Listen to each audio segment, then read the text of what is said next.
Hello folks, my name is General from Golden State Times. Welcome back to the newsroom, and today I have a very interesting story that also comes with a video so you guys can see and get context about what we're talking about.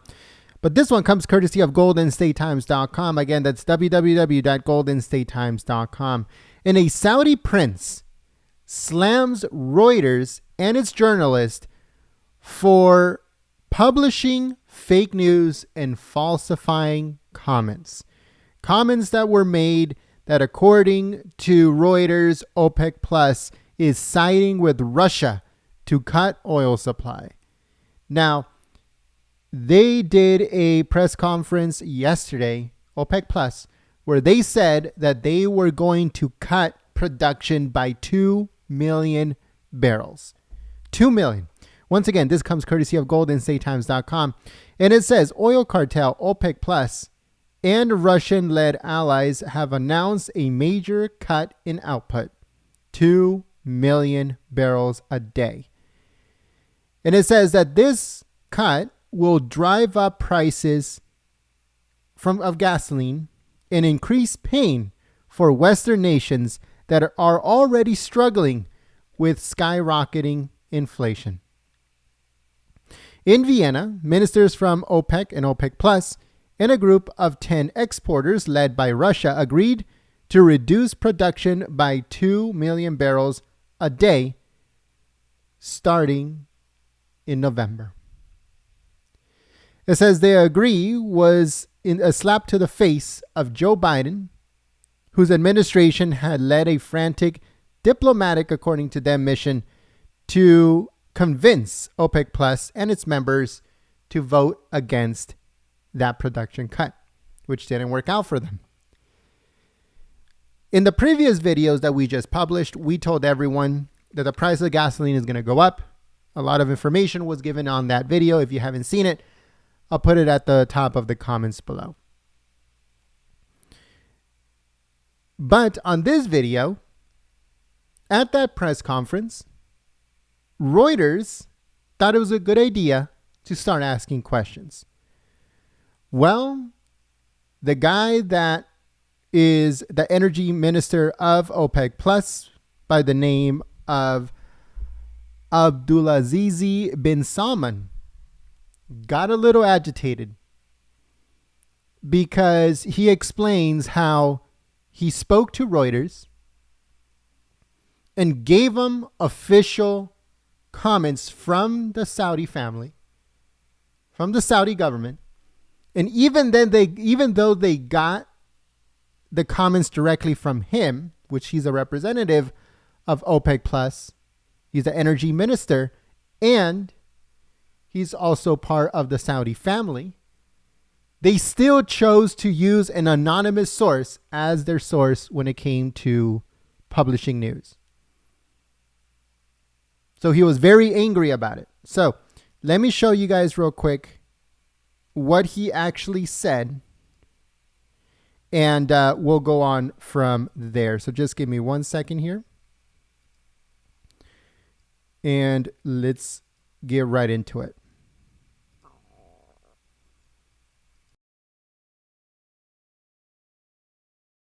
Alex Lawler from Reuters news agency. I had two questions. The first is... No, Alex, I have to talk to you about. So you have got it wrong. Okay. And you have got it wrong twice. Before I ask a question, and you will get it the third time if you did, as Reuters did not do a proper job. You talked about Russia doing this and that, and actually the day that your story came out, no one from Russia talked to me, nor I talked to anybody from Russia. You repeated that again with another tale of a story prior to that Saudi and Russia, blah, blah, blah, are congregating around $100 price. That is not true.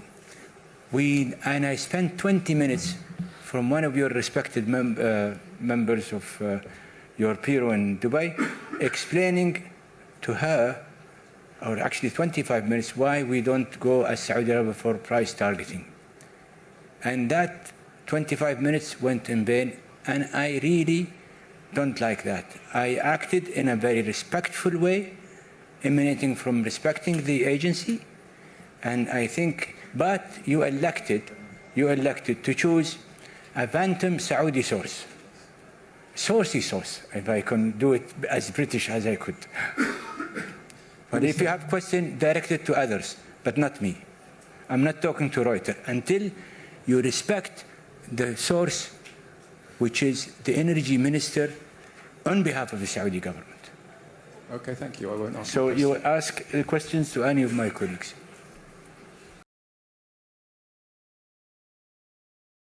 All right, so that is exactly how you handle the fake news media. Now, it's very interesting because Reuters is the CNN equivalent to around the world. Here in the United States, we have the biggest source of fake news, which is CNN. And outside of the US, we also have CNN, unfortunately, but one of the biggest source of fake news is Reuters around the world. And I believe that this guy handled Reuters very, very well.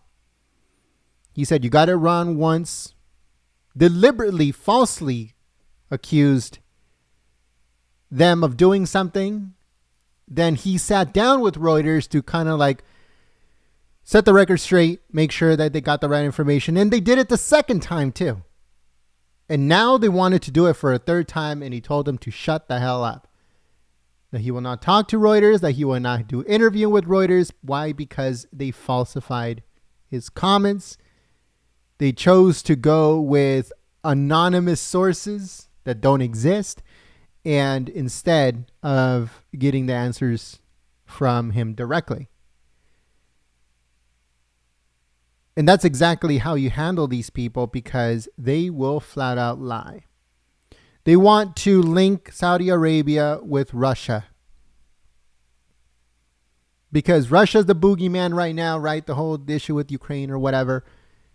And they're going after Saudi Arabia because of Khashoggi or Subobi or whatever the heck is that guy's name was. Khashoggi or something like that. And they want to link Saudi Arabia with Russia. But the more they do this, the more they're going to anger these people for no reason whatsoever. And the last part of it is going to be less and less production of oil. They already did 2 million. They can easily do another 3. But that is what happened at the press conference that occurred yesterday, where they said that 2 million barrels they will do 2 million less barrels a day. Here in the United States, we use 10 million gallons of gasoline. That's how much we consume. 10 million a day. Now we're going to get 2 million less. And like I told everybody in the last video, do the math. If we use 10 and to take away 2, you have to divide those 7 million by the amount of how much the crude is and how much it costs them to refine it. And you will notice what? $8 of gas in big cities, $5 a gallon of gas in small towns. Nowhere Pennsylvania or somewhere Wyoming, you'll probably get it at $5. But if we're talking about big cities, New York, California, any part of California, any big state, even Texas, where some of the prices of gas are still somewhat reasonable, you're going to be finding $5, $6 a gallon of gas.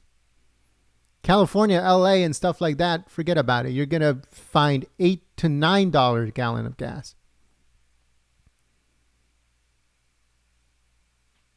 And it's all because of Joe Biden. No one is to blame about this whole situation other than Joe Biden. But I wanted to show you guys exactly how to handle the fake news. And this guy did exactly what he was supposed to do.